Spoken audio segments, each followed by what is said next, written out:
Halo semuanya, perkenalkan nama saya Hutmida Sarina Baban dengan NIM I1B1 20020. Baiklah, pada kesempatan kali ini saya akan mempresentasikan salah satu materi LHK, Linguistik Historis Komparatif dengan judul Bahasa Austronesia dan Bahasa Nusantara. Baiklah, masuk ke materi pertama, yaitu negeri asal-usul Austronesia. Beberapa peneliti seperti Melton dan kawan-kawan pada bukunya tahun 1998 menemukan bukti bahwa tanah air bangsa Austronesia purba itu berada di benua Asia. Sedangkan peneliti yang lainnya itu menyatakan bahwa Austronesia itu awalnya bermukim di Taiwan.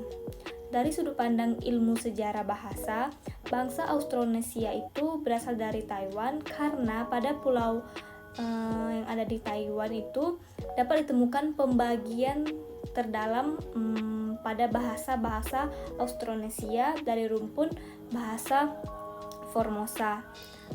Bahasa-bahasa Formosa itu membentuk 9 dari 10 cabang pada rumpun bahasa Austronesia. Komri pada bukunya 2001 menuliskan bahasa-bahasa Formosa lebih beragam satu dengan yang lainnya dibandingkan seluruh bahasa-bahasa Austronesia digabung menjadi satu, sehingga dapat ditarik kesimpulannya bahwa terjadi perpecahan genetik dalam rumpun bahasa Austronesia di antara bahasa-bahasa yang ada di Taiwan. Juga menuliskan memang genetik bahasa di Taiwan itu sangatlah beragam, sehingga mungkin saja bahasa-bahasa itu terdiri dari beberapa cabang utama dari rumpun bahasa Austronesia secara keseluruhan. Bukti dari ilmu arkeologi menyarankan bahwa bangsa Austronesia itu bermukim di Taiwan sekitar 8.000 tahun yang lalu. Dari pulau itulah para pelaut berimigrasi ke Filipina, Indonesia, kemudian Madagaskar dekat benua Afrika, dan ke seluruh Samudra Pasifik, mungkin dari beberapa tahap ke seluruh bagian yang sekarang diliputi oleh bahasa-bahasa Austronesia. Bukti dari ilmu sejarah bahasa juga menyarankan bahwa migrasi ini bermula sekitar 6.000 tahun yang lalu, dan itu melalui Selat Formosa hingga ke daerah subrumpun berbahasa Melayu Polinesia atau di sekitar Filipina. Kemudian setelah mencapai daerah Kem hingga Sulawesi Indonesia, pengguna bahasa Austronesia ini berlayar jauh hingga Madagaskar menumbuhkan bahasa Melayu Polinesia Barat, dan ada yang berlayar dari Ternate hingga ke penjuru Pasifik di Tonga, Samoa, dan Hawaii, hinggalah muncul subrumpun bahasa Melayu Polinesia Timur. Kesamaan antar bahasa dalam rumpun tersebut itu sangat mengejutkan atau mencengangkan orang Tiongkok, sebagaimana penuturan Gerrit van Woeshoff, seorang pengelana Belanda pada abad ke-17. Pandangan bahwa bukti dari ilmu bahasa menghubungkan bahasa Austronesia purba dengan bahasa-bahasa Tiongkok Tibet seperti yang diajukan oleh Sagard pada bukunya 2002 adalah pandangan minoritas, seperti yang dinyatakan juga oleh Fox pada bukunya tahun 2004. Selanjutnya itu adalah cabang-cabang bahasa Austronesia. Rumpun bahasa Austronesia terbagi menjadi dua, yakni Austronesia Timur dan Austronesia Barat. Bahasa Austronesia Timur terdiri dari yang pertama bahasa Melanesia, yang terdiri dari hibrid New Caledonia, Santa Cruz, Solomon, dan Fuji. Yang kedua ada bahasa Polinesia, yang terdiri dari Hawaii, bahasa Maori, dan Tahiti. Dan yang terakhir ada bahasa Mikronesia, yang terdiri dari Kepulauan Marshall, Kepulauan Gilbert, dan Kepulauan Carolina. Selanjutnya itu adalah bahasa Austronesia Barat yang terdiri dari yang pertama itu ada kelompok bahasa Formosa yang terdiri dari bahasa Singkang dan bahasa Taforlang. Yang kedua ada Sumatera yang terdiri dari bahasa Batak, Aceh, Nias, Melayu, dan juga Minangkabau. Yang ketiga ada bahasa Filipina yang terdiri dari Bisaya, Tagalog, dan Sangir Talaut. Yang keempat ada Dayak yang terdiri dari bahasa Kayang Busang dan bahasa Ngaju. Yang kelima ada Jawa yang terdiri dari bahasa Jawa, Madura, dan juga Sunda.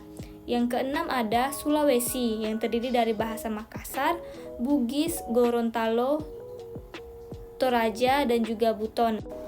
Yang ketujuh ada Bali Sasak yang terdiri dari bahasa Sasak, Bali, dan juga Sumbawa. Yang kedelapan adalah Madagaskar yang terdiri dari bahasa Malagasy. Yang kesembilan adalah Minahasa yang terdiri dari bahasa Tonsea, Tombulu, dan Tondano. Yang terakhir itu adalah Indochina Selatan yang terdiri dari bahasa Cham. Selanjutnya masuk ke bahasa Indonesia dan Nusantara dalam rumpun Austronesia. Sekitar 25 abad lalu di daratan tengah benua Asia, kira-kira di daerah Taiwan itu terdapat sekelompok bangsa yang berbahasa Formosa.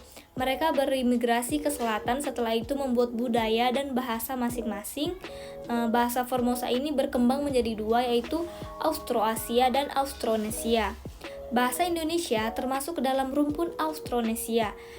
Para ahli sepakat bahwa asal-muasal bahasa Indonesia itu berasal dari bahasa Melayu kuno.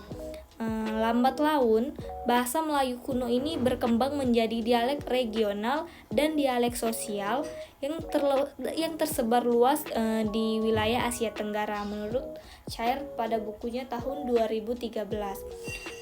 Bahasa Melayu menyebar ke pelosok Nusantara bersamaan dengan penyebaran agama Islam. Bahasa Melayu makin kokoh keberadaannya karena bahasa Melayu itu mudah diterima oleh masyarakat Nusantara. Selanjutnya itu adalah Selanjutnya, bahasa Melayu digunakan sebagai penghubung antar suku, antar pulau, antar pedagang, dan juga antar kerajaan pada zaman dahulu. Perkembangan bahasa Melayu di wilayah Nusantara memengaruhi dan mendorong tumbuhnya rasa persaudaraan dan juga rasa persatuan bangsa Indonesia. Para pemuda Indonesia yang tergabung dalam perkumpulan pergerakan secara sadar mengangkat bahasa Melayu menjadi bahasa Indonesia.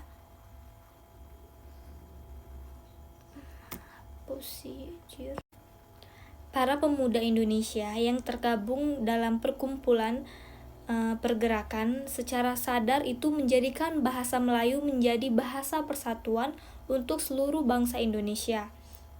Bahasa Melayu juga dipakai di kawasan Asia Tenggara sejak abad ke-7. Hal tersebut terbukti dengan ditemukannya prasasti-prasasti seperti kedudukan bukti Berangka tahun 638 Masehi di Palembang. Yang kedua itu adalah Talang Tuwo Barangka tahun 684 Masehi yang terletak di Palembang. Yang ketiga ada Kota Kapur Berangka tahun 686 Masehi yang ada di Bukit Barat. Selanjutnya ada yang keempat ada Karangbirahi Berangka tahun 688 Masehi yang terdapat di Jambi. Prasasti-prasasti itu bertuliskan huruf Pranagari berbahasa Melayu kuno. Baiklah, sekian pemaparan materi dari saya. Jika ada kesalahan dan kekurangan kata, mohon dimaafkan. Terima kasih.